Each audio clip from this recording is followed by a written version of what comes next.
Okay, is your sliding door making a racket? Here's a quick guide to finally fix it.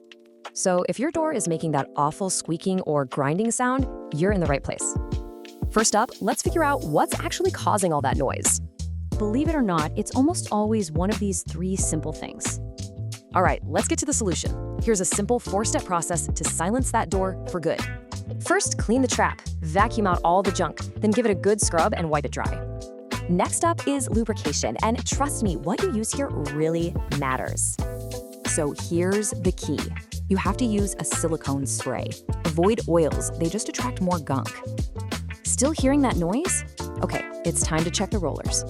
Just lift the door a bit to inspect them. And for the final step, just check and tighten up any loose screws on the handle and frame. But what if you've done all that and the door is still making a racket? What then? At this point, it's probably time to call a professional. It'll prevent much bigger problems. The main thing to remember is that a little noise today can become a really costly headache tomorrow.